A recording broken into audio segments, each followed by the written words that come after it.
The Chicago Bulls defeated the Memphis Grizzlies yesterday, getting now 2 games below 500. We're going to talk about everything that went into that game, a challenge that Billy Donovan actually laid out for Patrick Williams, and we're talking about the Bulls' upcoming schedule and if they can finally get to 500 or above before the end of the month. We're going to talk about all of that, plus dive into the mailbag right after this.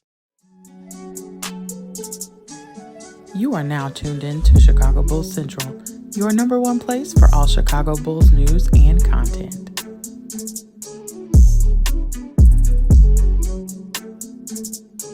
What's going on, Bulls fans? Welcome to another episode of Chicago Bulls Central, your number one spot for everything Chicago Bulls related. I'm the host, Terry Hayes, but more importantly, you guys can follow the channel at Bulls Central Pod on every social media platform we happen to be on. With that being said, let's go ahead and get into the content for today. So the Bulls closed out the Memphis Grizzlies, winning by 29 points, almost a 30-point victory against a team that has been suffering a lot of injuries all up and down that roster, specifically at the guard position, and they got some at the center position as well. And one of the things that the Bulls did great in this game is identifying how to get the ball to their big man. When you look at Nikola Vucevic and Andre Drummond both having double-doubles in this game, and the Bulls having over 50 points in the paint, that is how you want to see the Bulls figure out how to attack a weakness by the other team. And I got to give the Bulls credit in this one. Jaren Jackson Jr. had no blocks in this game at all, and he only had one offensive rebound throughout the totality of the game. He did get 26 points, and as him being now their focal point offensively, basically, that makes sense.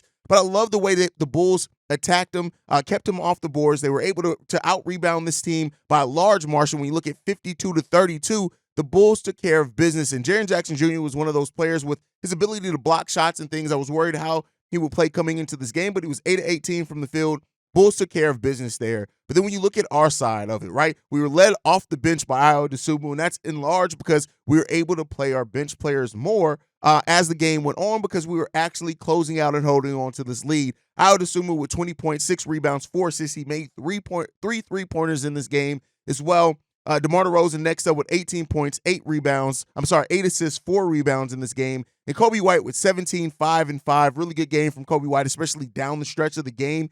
He really didn't score the ball too effectively in the first half of the game. He only had 4 points, but he was able to really come out in that second half and really understand how he needed to play. And again, it contributed to getting the starters off the court even earlier. Drum had 15 and 10. Vooch had 11 and 11.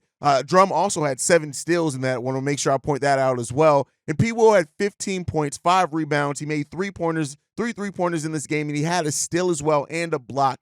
So the Bulls really spread it out overall as a team. Javon Carter with 12 points as well. Dalen Terry gets to the free throw line 6 times. He also made a 3. He only made 4 of those free throws in that, but that was enough. And that's just what it just came down to the Bulls taking care of business in this game. And DeMar DeRozan was actually asked about it after the game, and he said this. DeMar, your team has played in more clutch minutes than any other team in the NBA. How nice was it to pull away in the third quarter and hang on to this big win tonight? It was big, especially with Zach being out. All the guys stepped up. It was a must win tonight. Everybody came up big. Kobe played like Kobe. It was a good win for us. 7 players scored in double figures, 32 assists tonight. How much fun is it to just see your teammates have success? I mean, it's fun. We tell guys every single day, go out there and just have fun, enjoy one another. And that's what we did tonight. We just played with a lot of joy. We didn't care who did what. We love seeing each other thrive off, just being successful. So tonight was fun. How about the big guys tonight? Andre Drummond and Nikola Vucevic, both with double-doubles. Man, that's what they do. It's crazy how great they are at doing that. I'm glad they're my teammates. Came home from the road trip, quick stop at home, back on the road. How nice was it to get this win in front of your home crowd and build some momentum? I mean, it's great. We're going to be on the road for a while. So it's good to leave here with a victory. Now it's time to go on the road and get some wins. Thanks, DeMar. Congrats on the win. Thank you. Bulls right now are 7-2 when they have 30 or more assists, and that is why it is important that this team play as a team. That's why when you see players like Zach LaVine out and how the ball spreads around a little bit more, people look at it and say the Bulls are a better team when that happens. Now, you guys know how I feel about that. There's some truth, some overstatements in that as well. But when it comes down to it, regardless of who's on the court, this needs to continue to be a team that does not allow the ball to stop. because when the ball stops, that's when the Bulls aren't at their best. And when you have players that aren't star level players, even though Kobe White's playing at a star level right now, and he's going to look to continue that throughout the most of the season, and hopefully for the rest of his career in the Bulls uniform. But it's the way that this team plays as a team, that they get out in transition, especially when they're out rebounding teams, when they're getting turnovers, forcing things like that. It's just such beautiful basketball to watch. And this team once again played with that edge. Again, it's against an inferior opponent. We're going to talk about the week they have coming up because there's not going to be a lot of inferior opponents over that stretch. But the Bulls are playing really well, and this is the best version of the Bulls that we see when the team's playing just like that as a team. The ball really didn't stop too much. There was a point in this game where it seemed like everybody was going out and getting their highlight reel dunk. Kobe, DeMar, Drum, these guys all had highlight reel dunks in this game. Alex Caruso had one as well. Just how this team was executing tonight, or last night, I should say, was just really exciting to see. And that this is how we want. This should be the brand of Chicago Bulls basketball. Now, you're not always going to be able to rebound the ball in the way that the Bulls did, right? You're not always going to have that rebounding advantage, but you got to take advantage of the things that you do have. And I love the way that as this game went on, the Bulls really identified how to get the ball to their big men, how to keep them involved in the game, and even, getting to the free throw line as well with the Chicago Bulls, in which they did in this game. When you look at the number of players that had a bunch of free throws, Patrick Williams had 4 free throws. DeMar DeRozan had 4. Nikola Vucevic didn't get to the line any. Kobe White got to it 2 times. And then you had Dalen Terry get into the line 4 times. Ayo Dosunmu got to the free throw line 3 times. It's because we were attacking. We were attacking the paint, and we identified as well not just how to get the big men the ball, but we also identified how weak they were in the paint when Jaren Jackson Jr. wasn't out there on the court. And like I said, he didn't even have any blocks in this game as well. And that's what you want to see. That is smart game plan, and you got to give credit to Billy Donovan as well in this game for the way that he was able to coach this game and able to make sure that this team, the Chicago Bulls, kept their foot on the necks of the Memphis Grizzlies because they're an inferior opponent. We won second chance points 17-4. We won fast break points 18-5. We won bench points 56-35. We took care of every major statistic to category that you want to see a team take care of against an inferior opponent. Now, one of the things that stood out in this game, and I talked a little bit about it in the intro, is Billy Donovan taking Patrick Williams out. There were a time period where Patrick Williams wasn't necessarily attacking closeouts correctly, things like that, not being as aggressive. I do think that it worked because we end up seeing Patrick Williams play much better over the course of the game. And Darnell Mayberry asked Billy Donovan about it, and Billy said this. Billy, going back to Patrick, how much of a concern is that? I mean, going halfway through his 4th season now, you're still talking about some of the same things, him attacking closeouts, being more aggressive, playing with force. How much of a concern is that for him to be at this stage in his career? I'm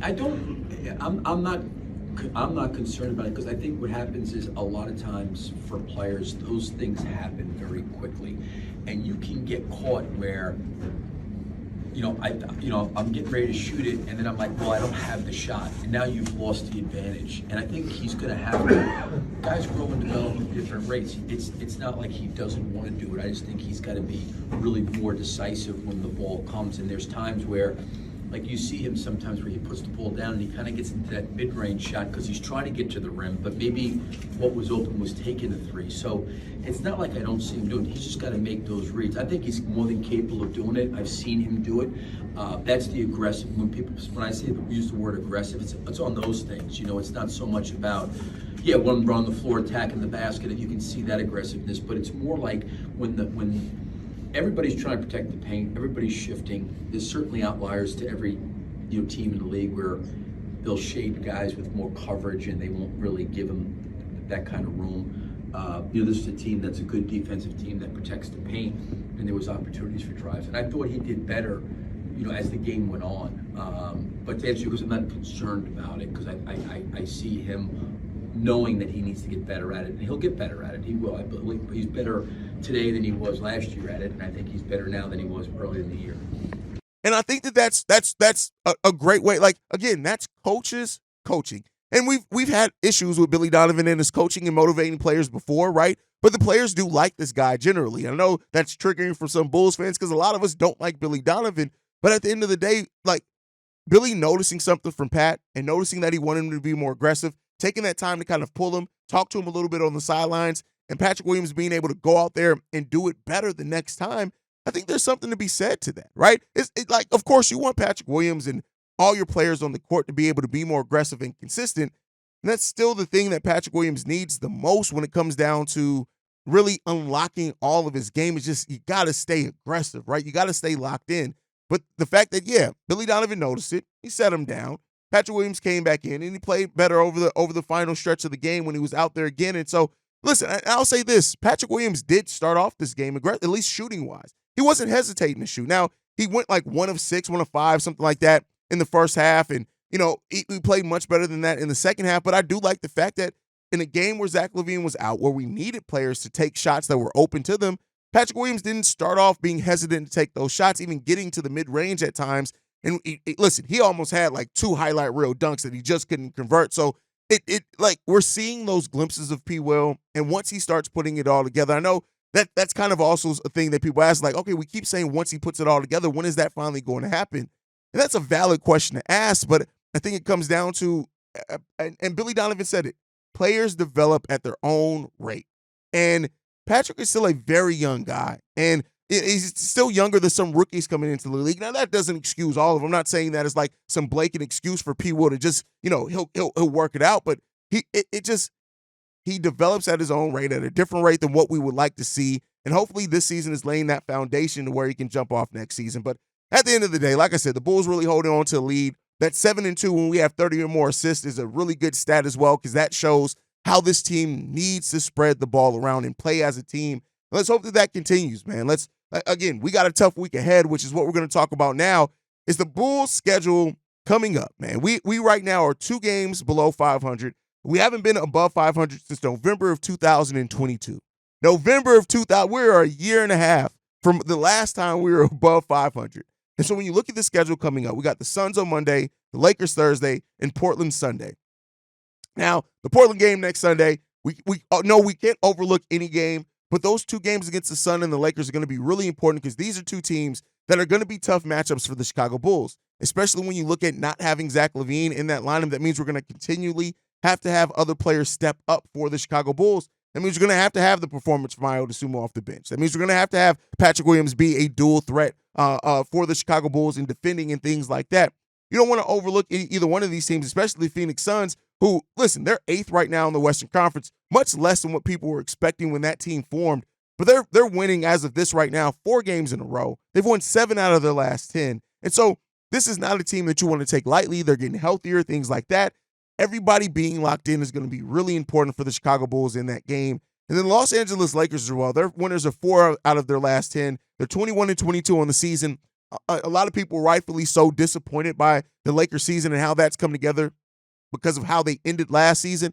But you don't want to overlook the Lakers at all. The Bulls going out on this West Coast trip, which is not as long as the West Coast trips for those that have been around long enough to remember the circus trips. Those were tough. But the Bulls cannot come in to next week and be lackadaisical. This was a nice game, 1 game at home against a weakened team in the Memphis Grizzlies, but the Bulls got to be ready to take care of business next week. And next week, theoretically, we could see the Bulls get to 500, possibly, right? So we'll see what happens with that, and let's see how the Bulls perform in it, man. I hope that overall the Bulls just come out with that level of intensity that we understand. But being this close to 500 for the Chicago Bulls is not something that we've been in a place to do. We just they compared us to being Sisyphus, which Pat has been doing for a while. But on the broadcast last night, like every time we get close to 500, some fuckery happens. And let's hope that that's not the case this time. Like I said, the Bulls right now hold a 2-game advantage over the Atlanta Hawks for that 9th seed. We are 2 games behind the Orlando Magic for the 8th seed, and we're 4 games behind the Indiana Pacers for the 7th seed. And so, to watch that, I think the Pacers lost as well in Pascal Siakam's first game with them. But this is a Bulls team that what they've been doing feels sustainable. It really does. Like I said, even with Zach LaVine, we were 5-2 in the game since Zach LaVine returned. We are playing right now well above 500 basketball. We just got to get the record to match it because of the deficit that we got ourselves out too early. And can the Bulls do it? Listen, there's more than enough reasons to think that we can. We are a team that's playing much better right now. We are a team that finally has an identity. And that's been one of the things that have eluded this team for the longest, is not having an identity. Now we need to use that identity to start getting more wins so we can be above 500, and let's see where we go. We still got things coming on the horizon. one of the things that came out yesterday as well is that with the Zach LaVine injury, you can basically bet that Zach LaVine is going to stay a Chicago Bull. We'll see what happens with that. I understand the logic and thought process behind it because that is what this could be, and especially if the Bulls keep winning without him yet again. So we'll see what happens over this 2-week period. Like I said, if he's out the full 2 weeks, he'll come back a week before the trade deadline. I think we'll have 3 games over that time. So I guess we'll see what Zach LaVine could bring at that point in time. But hey, it is what it is there, man. But it's Sunday. That means it's still mailbag day. Let's get into these voicemails for today. This one's from Brandon. Hey, it's your boy Brandon. Hey, real quick though, I really feel like the Zach LaVine thing is very, very simple. He not hooping. He wasn't hooping at the beginning of the season. Then all of a sudden, he decided to say he wanted to get traded. All right, cool, but you already wasn't hooping then. Then past that, he wasn't hooping. He was kind of taking it easy. Then he hurt his foot. Then he come back. He ain't really hooping. I think he's averaging like 16 points a game right now. Like, all right, you worth $40 million. You that $40 million dude, but that dude was an all-star. If you ain't hooping like an all-star, people ain't gonna trade for you. I mean, simple as that. James Harden is a diva. He be moving around a lot, but he was like the number 1 in assists last year.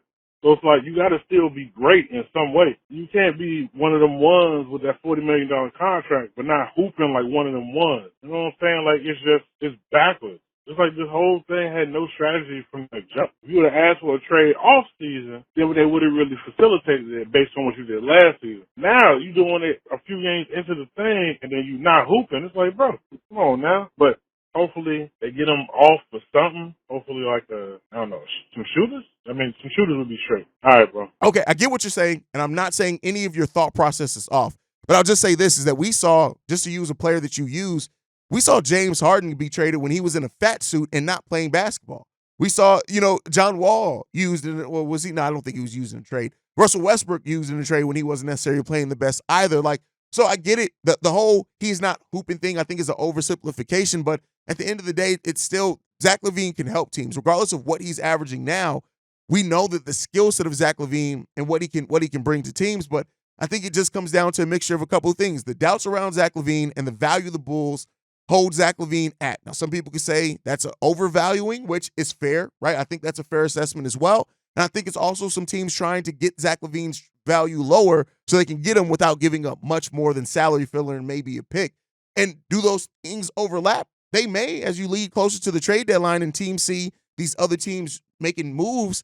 But I think there is a chance that it gets pushed to the offseason, right? And that teams that end up failing in the playoffs that realize, hey, we just didn't have enough firepower, they may re-enter those Zach LaVine sweepstakes. But to your point, though, if Zach LaVine was balling right now, let's say he was playing like he was playing over that 14-9 stretch last season, he probably would be moved by now.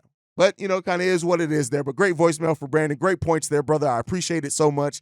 Let's get into this next one. This one's from Big O. What's going on, Brother Hayes? It's Big O again, brother, man. Hey, I called in a second time. This one is about LaVine again, but more so the teams that he may be able to go to, more from a trade aspect. We know the LA probably out, right? They don't want to give up Reeves, and I'm not even really mad that they don't want to give up Reeves, because it's like that's a guy that's giving you close to 18 points a game. He ain't the player that Zach LaVine is, but it's like, you replace, 16 points with 23 points, 7-point difference, but you're giving up other stuff. It might not be a road they want to go down. They don't want to do that, and I can understand that. But I would tell you that expect the unexpected when it comes to a LaVine trade if it happens. I'm looking at teams like Oklahoma City Thunder, who I think his points per game will fit good with. Sacramento Kings, in a sense. Golden State, that team has been, looking to shake things up, at least from the rumor. The Orlando Magic, I think they got some young pieces the Bulls probably be interested in if they wanted to make a move for LaVine. But I have a sneaky team, right? Because I heard you guys, topping it up yesterday on NBA Central, asking is Indiana a team that, has made a big leap since the Siakam trade. I would tell you, look out for the Indiana Pacers, because that's a team that still can make another move. And I wouldn't be surprised if they make that call to Chicago for LaVine. We know they still got their own draft picks, right? We know that they still got guys that they can send out in salary. Buddy Hield, a couple guys on the bench. And I wouldn't be surprised if they want to use Ben Mathurin as a trade chip for LaVine. I mean, you probably sound crazy, but I don't think it's as crazy as you think if you're talking about, the conversation you guys had yesterday. Has Indiana made a large enough leap? LaVine could be the guy that pushed them up over Philly and in that Boston Celtics range. If you can use Ben Mathurin, some salary fillers, Buddy Hield, to get LaVine. I mean, hey, you got Tyrese, you got LaVine, you got Siakam, you got Turner, you got some guys on that bench that can, I can't think of the point guard name, but you still got guys on that bench that can still come in and play for you. You got Neesmith, who can still defend. I mean, I wouldn't be surprised, if it's them, but I know a lot of the world will be, so that's why I have to call that in, brother. But okay, so the Lakers are out on Zach LaVine. I think even now hearing that they pivoted to yet another point guard that is not as good of a player as Zach LaVine kind of points to that. But when you bring up the Indiana Pacers, and specifically Ben Mathurin, there is no way in hell that the Pacers are giving up Benedict Mathurin from their team. It's just not happening, brother. And I get what you're getting at, and the thought process is sound in the fact that there are some teams that would absolutely look to do that to bring in Zach LaVine. But I think what we're seeing from the Indiana Pacers, they're not trying to give up youth all the way right now. Look at how they got Pascal.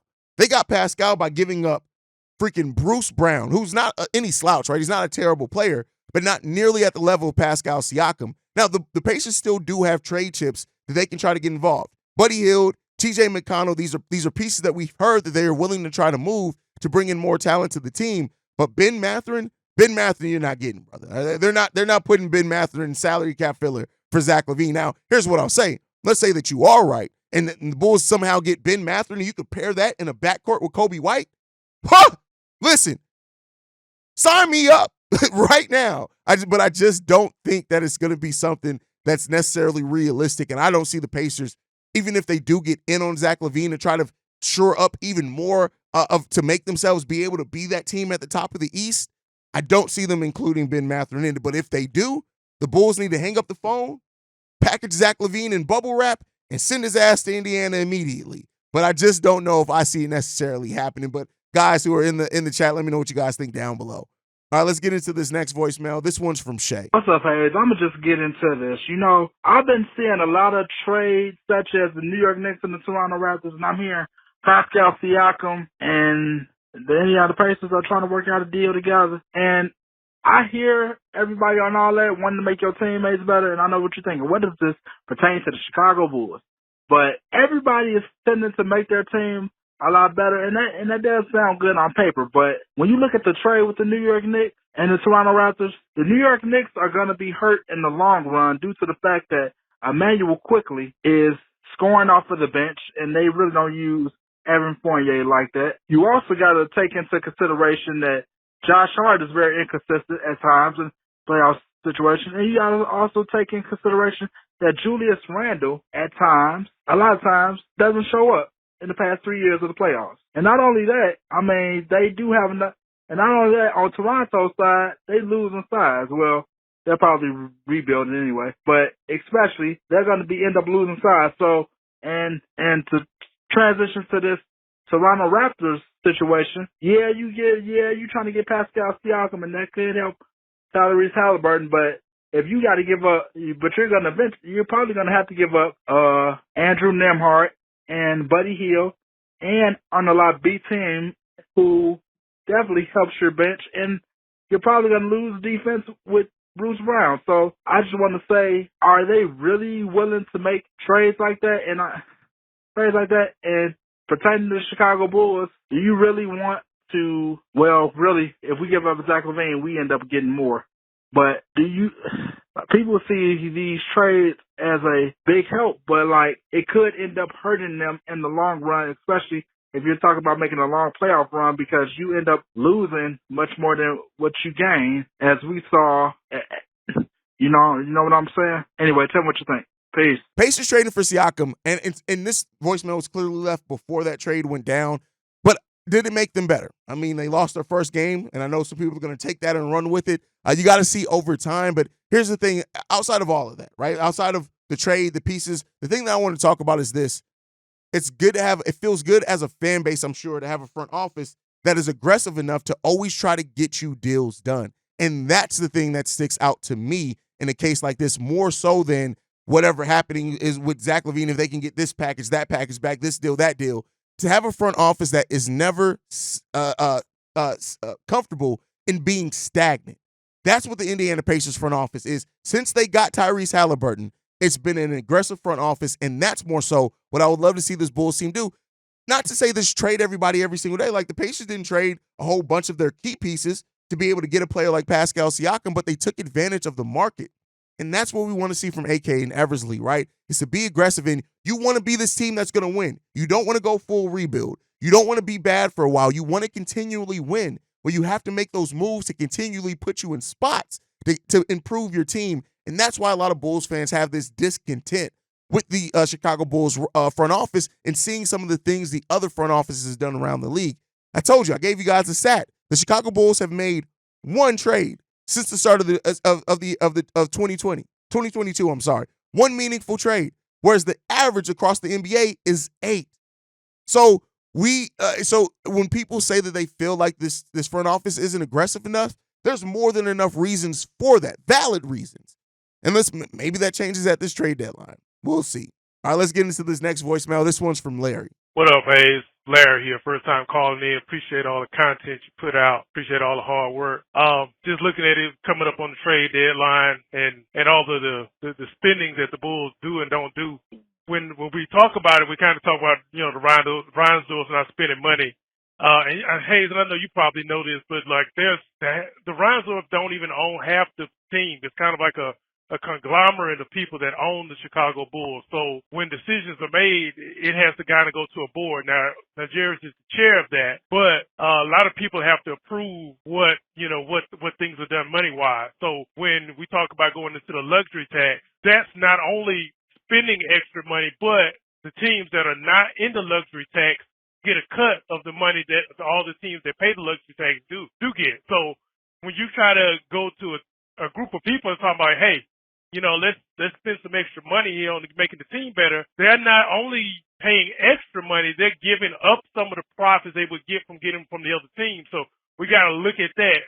Now, do I think it's right or wrong? I mean, it's just business. If you're just looking at it from a business standpoint, that's what it is, and that's what it's going to be. But given that, the front office to spend almost up to as much money as they can without crossing that line. So if AK and Eversley can spend, up to that number, if they can go into the tax that, the top 4 to top 6 guarantee themselves that playoff money, then they can, do that. But without having that guarantee, this is kind of what we're going to have. So we can expect a lot of changes to come through, and whatever deals we're going to have are going to definitely bring back less money than what we put out. Appreciate the content again, and go Bulls. Great points from Larry here. So the Reinsdorfs actually own 19% of the team. Yes, Jerry Reinsdorf is the chairman with his son Michael serving below him.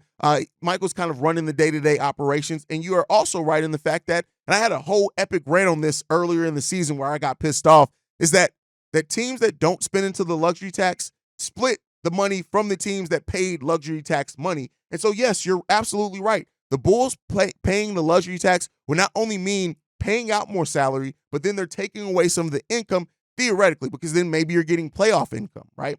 That's the thing you got to look at. But at the end of the day, it's all this. Yeah, us as fans that are really ingratiated in this topic are going to know this. The casual fans don't give a damn. They just know that their team hasn't won a playoff series, right? And you got to do what it takes. And so the Bulls are still over the salary cap.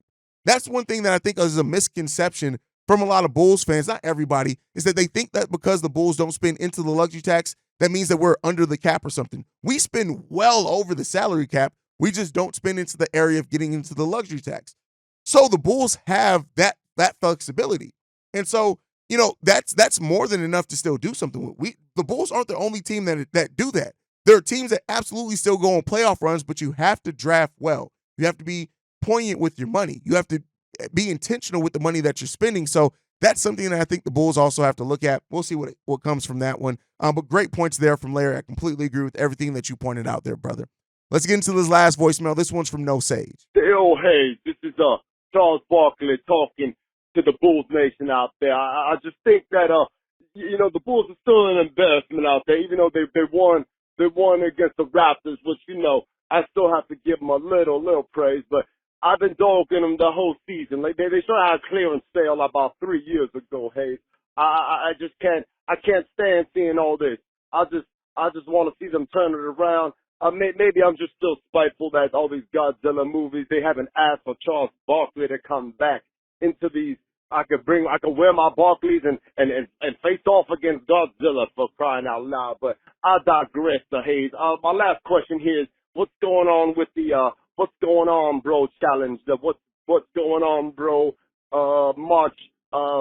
Graphic design. Have you had any people submit a design? I think you should put a design of my face on my emoji with a Bull Central logo right on it. What you think about that? I'll call another time. God bless. That was the worst Charles Barkley impression I've ever heard in my life. It's bad. Like, I don't know if No Sage was drunk. Maybe he was a little excited from the game. Maybe he was drinking when he left that voicemail. Because if you think that was a good impression, my brother, you are severely funny. Don't get me wrong. Everybody knows I love No Sage. I got to throw him some fun towards him because I know he only left that so he can turn it into a clip for his Instagram, because he really doesn't leave voicemails because he want to interact with me. He wants social media content for his page. It's cool. It is what it is. But that was a terrible impression. It was bad. It sucked. I'm sorry. No Sage, I love you. Keep leaving voicemails. But that impressions, man, I suck at impressions too. Brother, that sucked. And I love you. I love you dearly. But that sucked. All right, guys. Thank you guys so much for tuning in to another episode of Locked On Bulls, Chicago Bulls Central. Make sure you guys are following the show at Bulls Central Pod on every social media platform. You can also send us any feedback, questions, comments, concerns. BullCentralPod@gmail.com. Lastly, if you want to leave a text message and or voicemail, the number to do so, 773-270-2799. Again, that's 773-270-2799. We are the number one spot for everything Chicago Bulls related, thanks to you guys. And like I like to end every episode on, go Bulls. Love you guys. See red if you can, y'all. Peace. This has been a presentation of the Break Media.